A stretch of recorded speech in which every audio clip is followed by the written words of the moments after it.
Hello दोस्तों, जैसा कि आप सभी को पता है हमारे एसएससी जीडी के टेस्ट डिस्कशन चल रहे हैं।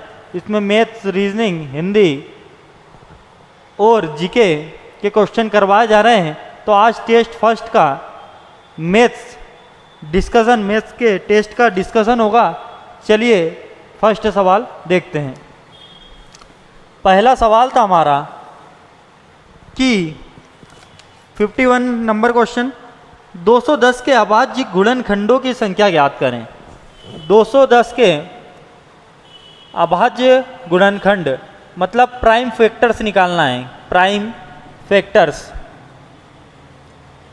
निकालना है तो आप सबसे पहले इसका एलसीएम लो। 2 एकम 2, 2 पंजे 10, 3 त्रिक 9, 3 पचे 15, 5 7 35, 7 एकम 7। जो आया है उसको मल्टीप्लाई में लिख लो। 2 इंटू 3 इंटू 5 इंटू 7। अब इनकी पावर कुछ नहीं दिख रही है, मतलब 1 है। और प्राइम फैक्टर्स निकालते हैं तो जो भी पावर होती है उनको डायरेक्ट ऐड कर लेते हैं। ये डायरेक्ट कंसेप्ट होता है। डायरेक्ट कंसेप्ट, आपको जो पावर है उनको उनका सम कर दो, डायरेक्ट आपके प्राइम फैक्टर्स निकल जाएंगे। 1 + 1 + 1 + 1, 1 1 1 1 4। तो हमारा आंसर आएगा 4, जो कि ऑप्शन नंबर 2 में है। चलिए सेकेंड क्वेश्चन देखते हैं।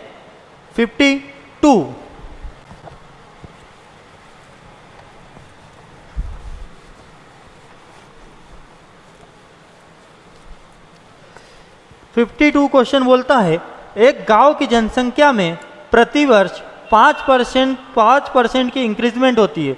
यदि इसकी वर्तमान जनसंख्या 4410 है तो 2 वर्ष पहले इसकी जनसंख्या कितनी थी? तो एक इसके रेट दिए 5%। 5% की वैल्यू होती है 1/20। एक चीज़ होती है ओल्ड और एक चीज़ होती है न्यू। 20 से 1 बढ़ी तो कितना हुआ? 21। गांव की जनसंख्या फर्स्ट ईयर 20 थी तो 1 बढ़ी तो कितना हुआ? 21। 2 वर्ष की बात हो रही है तो एक और बार 20 से 21। इनका गुणा करोगे 20 × 20 400, 21 × 21 441। मतलब गांव की जनसंख्या पहले 400 थी, अब 441 हो गई। उसने अपनी गांव की वर्तमान जनसंख्या 4410 दी है। वर्तमान जनसंख्या हमारी कितनी है? 441। उसकी कितनी है? 4410। तो 441 से 4410 कितने टाइम्स बढ़ रहा है? 10 टाइम्स हो रहा है। तो उसने पूछा है कि 2 वर्ष पहले इसकी जनसंख्या कितनी थी। तो 2 वर्ष पहले यहाँ 10 से मल्टीप्लाई हुआ है तो यहाँ भी 10 से मल्टीप्लाई होगा तो हमारा आंसर आ जाएगा 4000। 4000 हमारा आंसर। ये ऑप्शन नंबर आपको मिलेगा फर्स्ट में। चलिए अब हम 53 क्वेश्चन पे आते हैं। 20 संतरों का लागत मूल्य 16 संतरों के विक्रय मूल्य के बराबर है, तदनुसार उन पर प्राप्त लाभ कितने प्रतिशत रहेगा? चलिए ये प्रॉफिट लॉस का क्वेश्चन है और इसका बहुत इजी कंसेप्ट है। चलिए देखते हैं। 20 संतरों का लागत मूल्य मतलब 20 संतरों का सीपी, लागत मूल्य मतलब सीपी, कॉस्ट प्राइस 16 संतरों के एसपी के बराबर है, विक्रय मूल्य के बराबर है, 16 एसपी के बराबर है। तो सीपी का मतलब क्रय मूल्य और एसपी का मतलब विक्रय मूल्य। सामने वाली वैल्यू सीपी की वैल्यू हो जाएगी 16 और एसपी की वैल्यू सामने वाली वैल्यू हो जाती है 20। मतलब कोई चीज़ 16 रुपये में खरीदी, 20 में बेच दी, ठीक है। तो कितने का प्रॉफिट हुआ? 4 यूनिट का प्रॉफिट हुआ। 4 यूनिट का प्रॉफिट हुआ। किस पे? सीपी पे प्रॉफिट होता है। 4/16 इंटू 100, 4 एकम 4, 4 चौको 16, ये 25। तो हमारा आंसर आ गया 25%। आंसर आ गया हमारा 25%। ये थर्ड नंबर के ऑप्शन में है। 54 क्वेश्चन देखते हैं।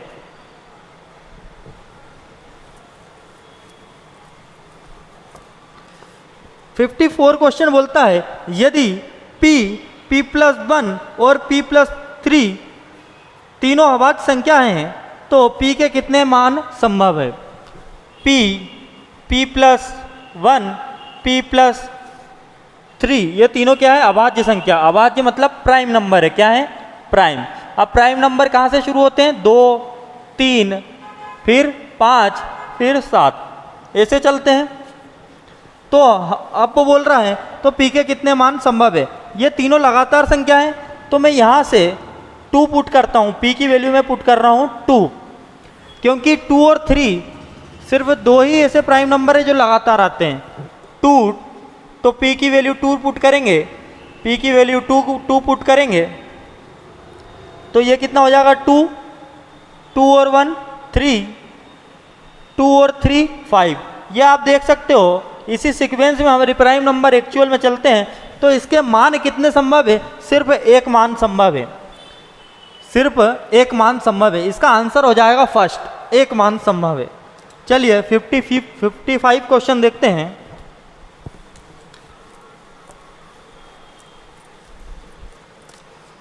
क्वेश्चन बोल रहा है 2400 रुपये का 3 वर्ष 5 माह 15 दिन का 9% साधारण ब्याज की दर से मिश्रधन ज्ञात कीजिए।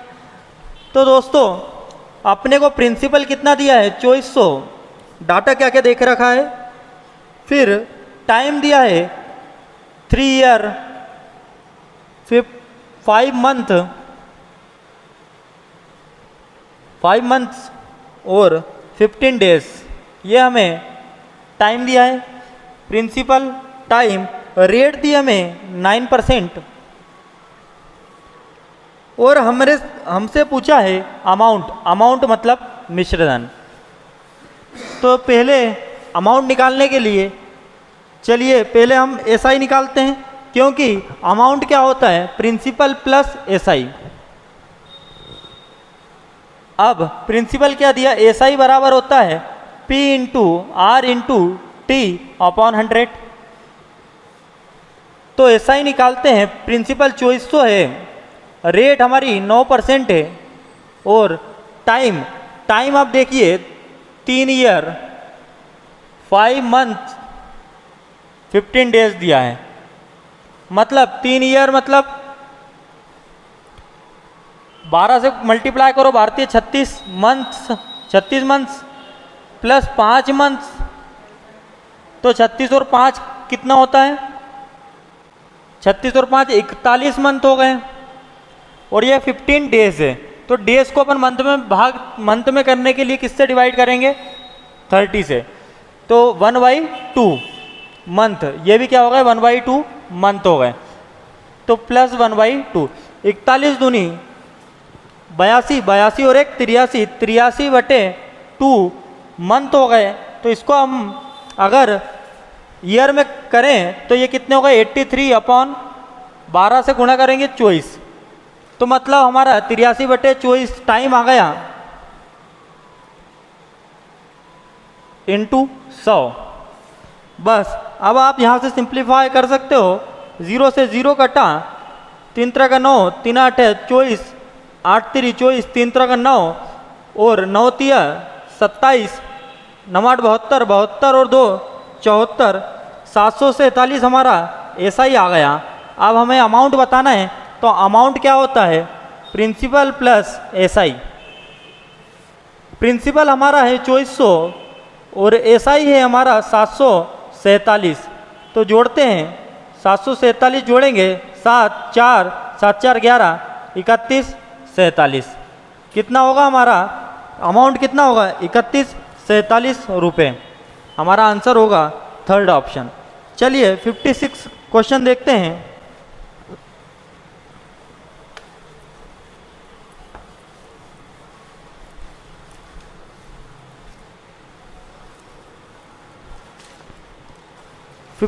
क्वेश्चन देखते हैं हम।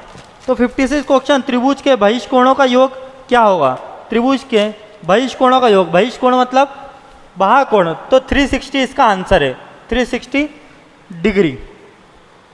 Fourth option.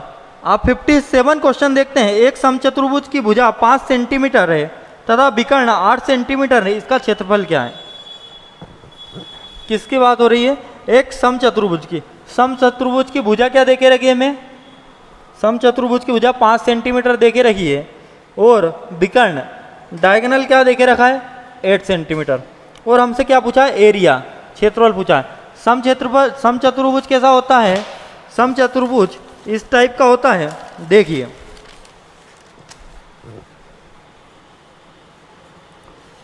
अब समचतुर्भुज में हमें ए 5 सेंटीमीटर दे के रखी है, अब डायगोनल हमारा 8 सेंटीमीटर है, इसको नाम दे देते हैं ए बी सी।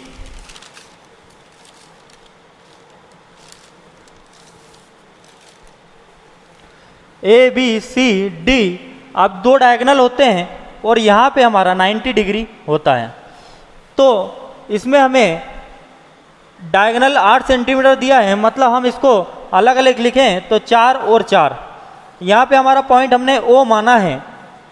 फिर वो बोलता है इसका क्षेत्रफल क्या होगा 4 4। अब यहाँ पे हमें किसकी वैल्यू निकालना है, ए ओ बी, ए ओ बी एक समकोण ट्रिंगल है, राइट एंगल ट्रिंगल है। तो ओ बी क्योंकि ये वाली डायगोनल 4, ये पूरी 4 और 4 8 है, तो हमें इसकी वैल्यू पता नहीं है। तो ओ बी का स्क्वायर बराबर ए बी का स्क्वायर माइनस ओ ए ओ का स्क्वायर। अब ए ओ का स्क्वायर, तो यहाँ से हमें ए बी का स्क्वायर, ए और बी की वैल्यू कितनी है 5, तो 5 का स्क्वायर, ए ओ की वैल्यू कितनी है हमारी 4, 4 का स्क्वायर। तो यहाँ से हमारा 5 का स्क्वायर 25, 4 का स्क्वायर 16, तो कितना आएगा 9। तो ओ बी का स्क्वायर, तो ये स्क्वायर हटेगा तो अंडर रूट लग जाएगा, तो ओ बी की वैल्यू हमारी हो जाएगी 3। ओ बी की वैल्यू हो गई हमारी 3। अब 3 ये तो 3 ये हमारी दूसरा ये D1 हमारी 8 है, D2 क्या आ गई हमारी 6। इतना क्लियर है। फिर हमें उसने आखिरी में पूछा कि एरिया बताओ, तो एरिया क्या होता है इसका, समचतुर्भुज का एरिया होता है हाफ D1 इंटू D2। तो हाफ D1 कितना है 8 और D2 क्या है 6, 2 चुको 8, 4 चंग 24। तो हमारा आंसर हो गया 24 वर्ग सेंटीमीटर, 24 वर्ग सेंटीमीटर। चलिए हम नेक्स्ट क्वेश्चन पे चलते हैं 58।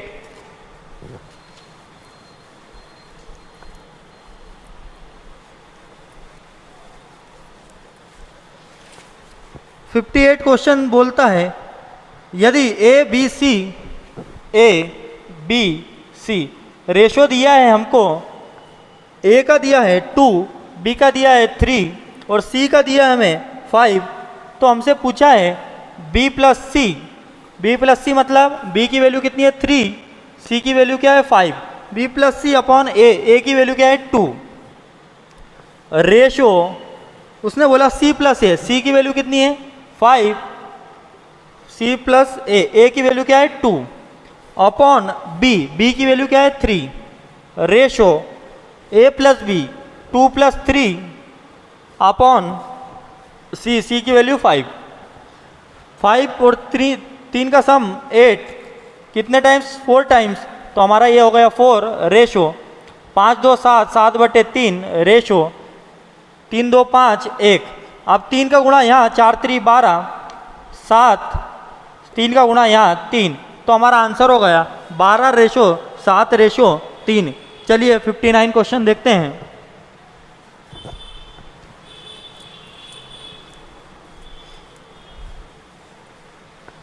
क्वेश्चन, यदि a बराबर, उसने हमें a की वैल्यू देके रखी है 0.4 का स्क्वायर, तो ये हमारा, और b बराबर देके रखा है हमें 0.04 और c बराबर दिया है 2/5, तीनों के बीच सही संबंध क्या होगा। तो आप यहाँ से इसको सिंप्लीफाई करोगे, 0.4 स्क्वायर को 0.4 इंटू 0.4, तो यहाँ से 0.16 आ जाएगा। 0.16 आपकी वैल्यू आ गई a की, b की वैल्यू 0.04 और c की वैल्यू 2/5। मतलब इसको और सिंप्लीफाई करें, 0.4 आ रहा है तो यहाँ से हमारा C 0.4 सबसे बड़ा दिख रहा है और उसके बाद A 0.16 A उससे छोटा दिख रहा है और सबसे छोटा B दिख रहा है।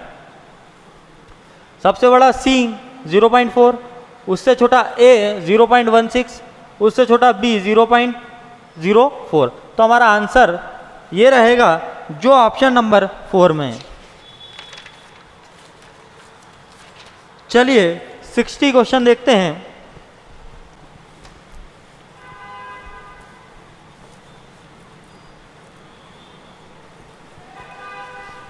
सिक्सटी क्वेश्चन है हमारा 16 की पावर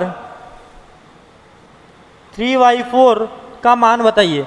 तो इसको हम क्या लिख सकते हैं, 2 की पावर 4 की पावर 3 की पावर 4। अब यहाँ से हमारा सिंगल डिजिट में हो जाएगा, सिंगल पावर में हो जाएगा 2 की पावर 4 इंटू 3/4। ये 4 से 4 कटा तो 2 की पावर 3 हो गई और 2 की पावर 3 होता है 8, जो हमारा ऑप्शन नंबर 2 में है। चलिए 61 क्वेश्चन पे आते हैं।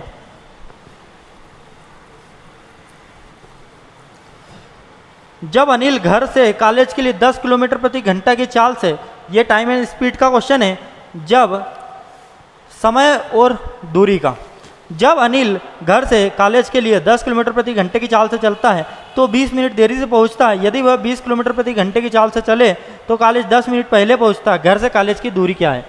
तो एक फार्मूला होता है D इजिकल टू चालों का गुणनफल सीधा S1 into S2 upon S2 minus S1 into difference of time, difference of time. ये कंसेप्ट होता है डायरेक्शन डिस्टेंस निकालने का। अब डिस्टेंस निकालना है हमें तो S1 इंटू S2, हमें जो भी चालें दी गई उनका गुणा कर दो। चालें क्या है, 10 किलोमीटर प्रति घंटा और 20 किलोमीटर प्रति घंटा। अब नीचे चालों का अंतर लेना है तो 20 में से 10 घटेगा into difference of time. Difference of time मतलब जो आपका टाइम दिया है, अगर सेम दिया होगा तो घटेगा और अपोजिट दिया होगा तो जुड़ेगा। तो 20 मिनट देरी और 10 मिनट पहले मतलब अपोजिट दिया है तो यहाँ पे आपका 30 मिनट हो जाएगा, क्योंकि देरी और पहले बोला इसके लिए जुड़ेगा। और देरी अगर वो पहले बोलता तो घटता और लेट बोलता तो घटता, अपोजिट बोलेगा तो जुड़ेगा। 30 मिनट। अब मिनट में क्वेश्चन नहीं, क्योंकि हमारा किलोमीटर प्रति घंटे में, तो इसे भी हमको घंटे में करना पड़ेगा। यहाँ से हमारा डिस्टेंस निकल जाएगा 10 इंटू 20 और यहाँ से 20 माइनस 10 तो 10 इंटू 30 अपॉन 60 1/2 10 और 10 से 10 गया तो हमारा आंसर आ जाएगा 10। हमारी डिस्टेंस कितनी आ गई? डिस्टेंस आ गई हमारी 10 किलोमीटर। चलिए नेक्स्ट क्वेश्चन पे चलते हैं, 62 क्वेश्चन पे।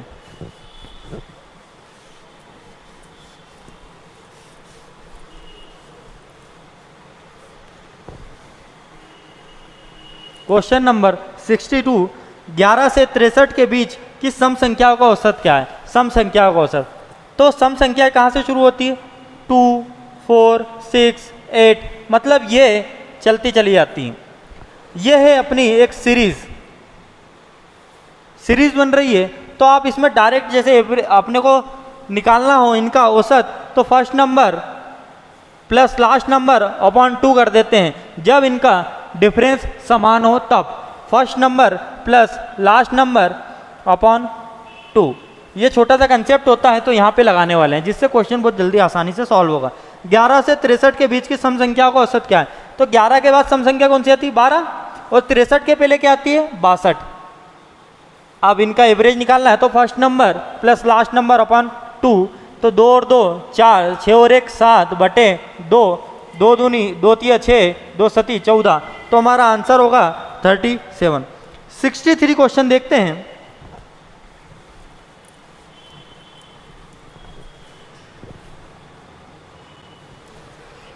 सुरेश व उसकी पत्नी की वर्तमान आयु का अनुपात 6:5 है तथा 20 वर्ष बाद उनकी आयु का अनुपात 11:10 हो तो सुरेश की वर्तमान आयु क्या है?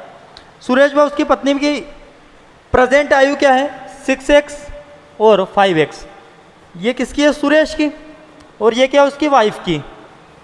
20 वर्ष बाद, ठीक है, 20 ईयर्स लेटर, 20 वर्ष बाद उनका रेशो क्या होगा 11/10। तिर्यक गुणा करो 60x plus 200 is equal to 55x plus 220। यहाँ पे पक्षांतर होगा 5x, यहाँ पे 20, तो 5 चुकू 20, तो x की वैल्यू आपकी आ गई है 4। अब यहाँ पे हम पुट कर सकते हैं, सुरेश की वर्तमान आयु निकालना है हमें, तो 4 छंग 4 यहाँ पुट करेंगे, 4 छंग 24, तो हमारी वर्तमान आयु आ जाएगी 24। नेक्स्ट क्वेश्चन है 64।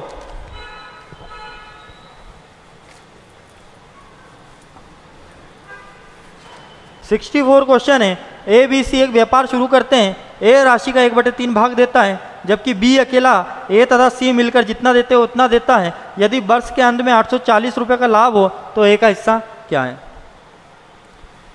ए बी सी एक व्यापार शुरू करते हैं। ए राशि का 1/3 भाग देता है। ए राशि का क्या करता है 1/3 भाग देता है। ए जो है वो 1/3 भाग देता है, जो भी राशि है उसका। बी अकेला ए प्लस सी मिलकर जितना देते हैं उतना देता है। बी अकेला जितना ए प्लस सी मिलकर देते हैं उतना देते हैं। तो अपन ने लेट करा 1 यूनिट। अब ये बी है और ये भी बी है, तो बी प्लस बी 2b बराबर 1 यूनिट, तो b बराबर 1/2। तो b की वैल्यू हो गई 1/2। अब यहाँ से कोई धन मानते हैं, 3 और 2 का एलसीएम 6, ये हमारा क्या आ गया टोटल धन। तो 3 दूनी 6, 2 एकम 2, 2 तिया 6, 3 एकम 3, 2 इसको मिला, 3 इसको मिला, तो 3 2 5, टोटल था 6, तो सी को कितना मिला 1। अब ये हमारा टोटल धन आ गया है रेशो में, 3 2 5 और 1 6। इस रेशो में इनका धन बटा है 6 बराबर, उसने हमको पूरा धन दिया है 840 रुपये। 6 कम 6, 6 चुको 24, तो 1 बराबर हमारा 140 आ गया। ए का हिस्सा पूछा है, तो 1 कितनी यूनिट है 2 यूनिट, तो 14 दूनी 28, तो ए का हिस्सा मेरे भाई 280 यूनिट, 280 रुपये। चलिए नेक्स्ट क्वेश्चन पे आते हैं 65।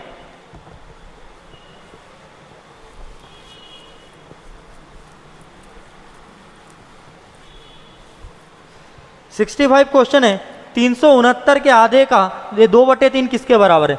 369 आधा मतलब 1/2 का 2/3 किसके बराबर है? बस सॉल्व करना है। 3 एकम 3, 3 दूनी 6, 3 त्रिक 9, 2 से 2 कटा, तो हमारा आंसर हो गया 123। 66 क्वेश्चन पर देखते हैं। ये जो 66 क्वेश्चन है इसमें ऑप्शन मिसप्रिंट है। चलिए देखते हैं। 1 3 2 3 को किस छोटी छोटी संख्या से गुणा किया जाए कि पूर्ण घन बन जाए? तो इसको घन बनाने के लिए हमें इसका एलसीएम देखते हैं। तो यहाँ से हमारा 3 3 चुकू 12, 3 चुकू 12, 3 एकम 3, 3 एकम 3, 3 चुकू 12, 3 7 21, 3 चुकू 12, 3 नम 27, 7 49, 7 एकम 7। अब यहाँ पे 1 बार 3, 2 बार 3 बार, 3 बार 3 है और 2 बार हमारा क्या है, 2 बार क्या है 7, पर 7 होना कितनी बार था 3 बार, तो कम क्या है 7, कितनी बार कम है 1 बार। अगर 7 एक और बार होता तो हमारा 7 से गुणा करते तो हमारा आंसर हो जाता, पूर्ण घन बन जाता, क्योंकि यहाँ 3 बार 7 होने का। चलिए अब हम आगे चलते हैं 67 क्वेश्चन।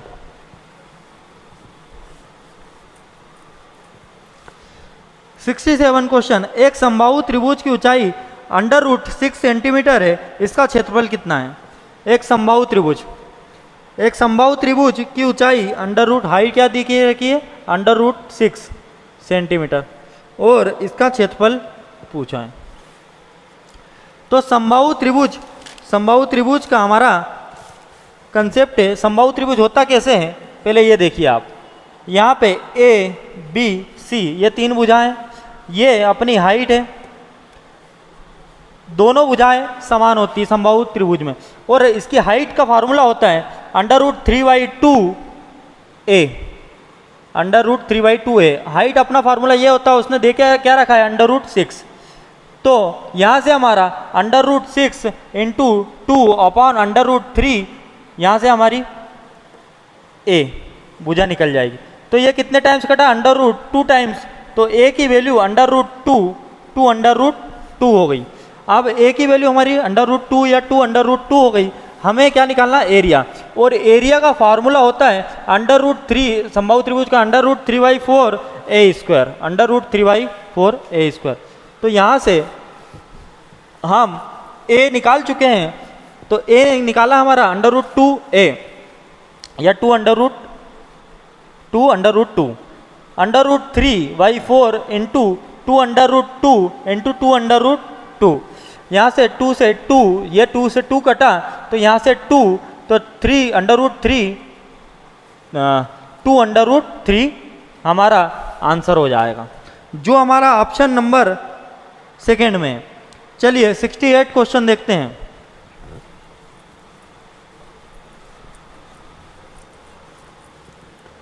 क्वेश्चन बोल रहा है एक पहिए का अर्धव्यास, अर्धव्यास मतलब व्यास का आधा, व्यास का आधा मतलब त्रिज्या। तो एक पहिए का अर्धव्यास 7 सेंटीमीटर है, मतलब रेडियस कितनी देके रखी है मेरे भाई, रेडियस देके रखी है 7 सेंटीमीटर। अब रेडियस 7 सेंटीमीटर दे दी, 1408 सेंटीमीटर की दूरी, कितनी 1408 सेंटीमीटर की डिस्टेंस है। तय करने के लिए कितने चक्कर लगाने पड़ेंगे, तो पहले तो आपको परिधि का फॉर्मूला मालूम होना 2πr, पाई की वैल्यू 22/7, आर कितनी है आपकी 7 सेंटीमीटर, तो यहाँ से हमारी डिस्टेंस निकल जाएगी, मतलब एक बार में कितना चक्कर लगा रहा है, तो 22 दूनी 44। अब यहाँ पे हमारे 1408 से 44 से भाग देना, क्योंकि 22 दूनी 44 सेंटीमीटर। तो यहाँ से 4 एकम 4, 4 3 12, 4 पंजा 20, 4 दूनी 8, 11 3 33, 11 दूनी 22। हमारा आंसर हो गया 22 चक्कर लगाने पड़ेंगे। 69 क्वेश्चन देखते हैं।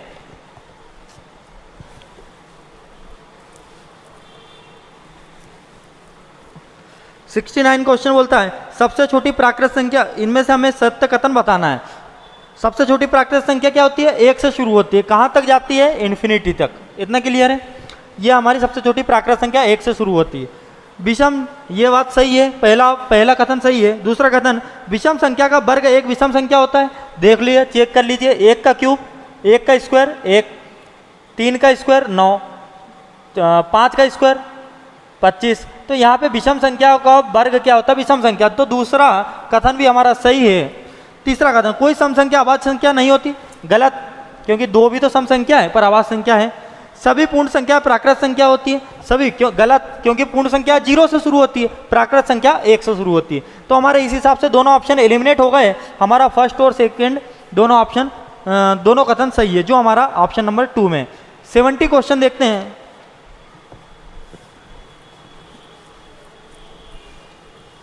सत्तरवां क्वेश्चन है 7/9, 3/5, 1/3, 11/13, 5/7, 9/11 में हमें बताना है कि आरोही क्रम में सजाएं। आरोही मतलब छोटे से बड़ा, ठीक है। आशिकी 2 में जब आरोही को आगे बढ़ाता है तो उसी छोटे से आगे बढ़ाना, मतलब छोटे से बड़े की ओर आरोही क्रम होता है। तो इसमें सीधा सीधा एक छोटा सा कंसेप्ट है, इनका डिफरेंस चेक करो। 9 और 7 का डिफरेंस 2, 5 और 3 का डिफरेंस 2, डायरेक्ट कंसेप्ट है। 3 में से 1 गया 2, 13 में से 11 गया 2। हालांकि इसको परसेंटेज से भी कर सकते हैं, पर बहुत टफ चला जाता है। 7 में से 5 गया 2, 11 में से 9 गया 2। अब डिफरेंस सेम है, तो आप डायरेक्ट कंसेप्ट लगा के इसका आंसर दे सकते हो। जो अपने को छोटा दिख रहा है वो छोटा, जिसका अंश छोटा वो छोटा, जिसका अंश बड़ा वो बड़ा। तो यहाँ 7 बड़ा, 3 बड़ा, 1 बड़ा, 11 की 5 की 9, सबसे बड़ा, सबसे छोटा क्या, अपने को छोटे से बड़ा जमाना है। तो सबसे छोटा क्या होगा, 1/3। 1 से थोड़ा सा बड़ा कौन होगा, 7, 3, 11, 5, 9, कौन होगा, 3। तो 3/5 ऐसा, 1/3, 3/5। तो ये ऑप्शन नंबर आपको थर्ड में मिलेगा, 1/3, 3/5, 5/7, 7/9, 9/11, 11/13। ये हमारा आरोही क्रम में जम जाएगा, ठीक है। चलते हैं नेक्स्ट क्वेश्चन पे। 72 क्वेश्चन।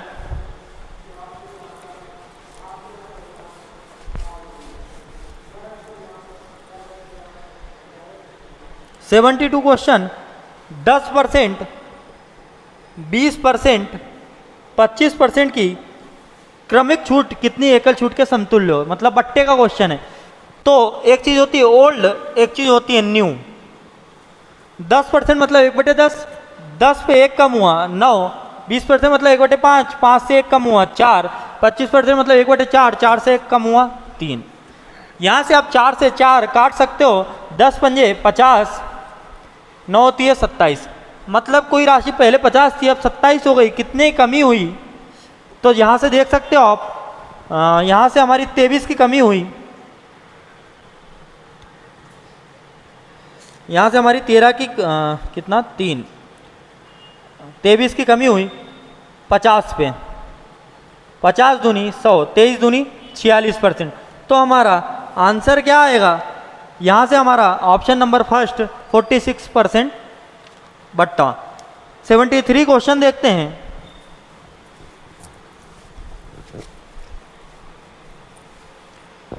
73 क्वेश्चन बोल रहा है शंकु बनाने के लिए भुजाओं 6 सेंटीमीटर, 8 सेंटीमीटर और 10 सेंटीमीटर वाले एक समकोण त्रिभुज को भुजा 8 सेंटीमीटर के परिधि घुमाया जाता है। इस तरह बने शंकु का आयतन क्या है? शंकु का आयतन क्या है? तो यहाँ से पहले आप एक शंकु बना लीजिए। शंकु बना लिया, बोल रहा है कि शंकु बनाने के लिए भुजाओं 6 सेंटीमीटर, 8 सेंटीमीटर और 10 सेंटीमीटर, 6 सेंटीमीटर, 8 सेंटीमीटर और 10 सेंटीमीटर वाले एक समकोण त्रिभुज को भुजा 8 सेंटीमीटर के परिधि घुमाया जाता है। इस तरह से शंकु का आयतन क्या है? तो हाइट क्या है आपके यहाँ से 8 सेंटीमीटर, हाइट 8 सेंटीमीटर और रेडियस क्या है 6 सेंटीमीटर।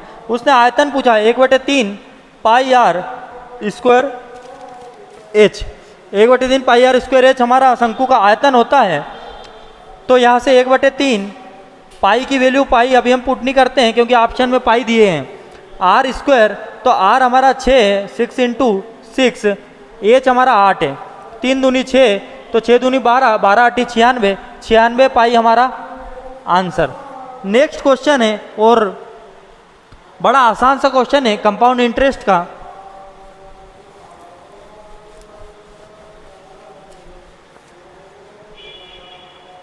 रेट दिए हमें 12.5%, 12.5% मतलब होता है 1/8,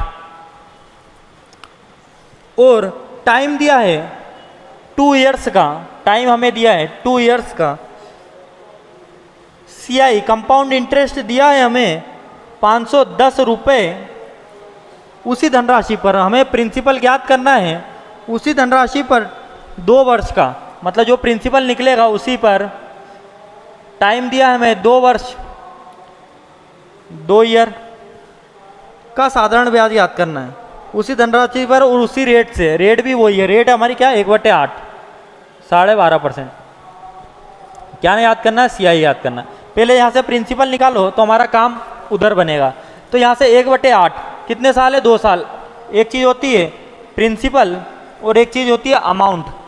तो पहले हमारा 1/8, 8 रुपये अमाउंट प्रिंसिपल था, तो 1 रुपये उस पर ब्याज मिला, कंपाउंड इंटरेस्ट मिला, तो 9 रुपये उसका अमाउंट हो गया। फिर दूसरे साल भी 8 रुपये था तो 9 रुपये हो गया, क्योंकि 2 साल की 8 8 64, 9 9 81, 64 से 81। अब यहाँ से कुछ ना कुछ हमको बराबर रखने के लिए दिया है। क्या दिया है? Compound interest.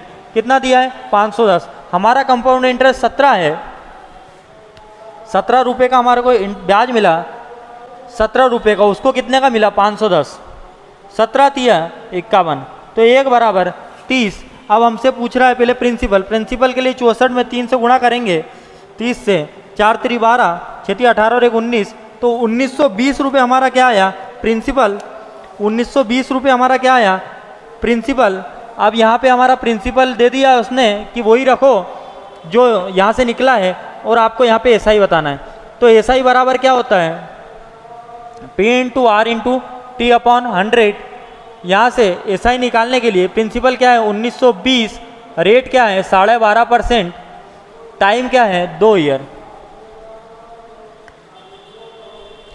यहाँ से 25 पंजे 125, 25 चुकू 100, 2 दूनी 4, ये 0 से ये 0 कटा, 2 9 18, 2 छक्का 12, 96 इंटू 5 करोगे आप तो आपका एसआई निकलेगा, आपका एसआई निकलेगा 480। तो एसआई बराबर हमारा हो गया 480 और यही आपका आंसर है।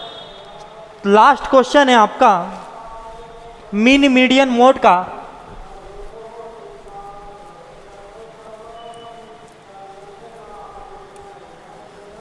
लास्ट क्वेश्चन है हमारा मीन मीडियन मोड का। तो इसमें डायरेक्ट फार्मूला ही दे दिया है, यदि माध्यिका और बहुमूलक का मूल्य ज्ञात हो तो समांतर माध्य ज्ञात करने के लिए किस सूत्र का प्रयोग होता है, ये फार्मूला ही है। तो ये होता है 3 मीडियन माइनस 2 मीन, ये फार्मूला ही होता है, इस पे क्वेश्चन बनता है। तो आपसे डायरेक्ट फार्मूला पूछा है तो इसका हिंदी में बोल देता हूँ। बहुलक बराबर होता है 3 माध्यिका माइनस 2 माध्य या समांतर माध्य। तो बहुलक का फार्मूला होता है। चलिए आज की क्लास हम खत्म करते हैं। तो उम्मीद है आप सबको पसंद आई होगी। इसी तरह पूरे टेस्ट के डिस्कशन के लिए बने रहिए। धन्यवाद। जय हिंद, जय भारत।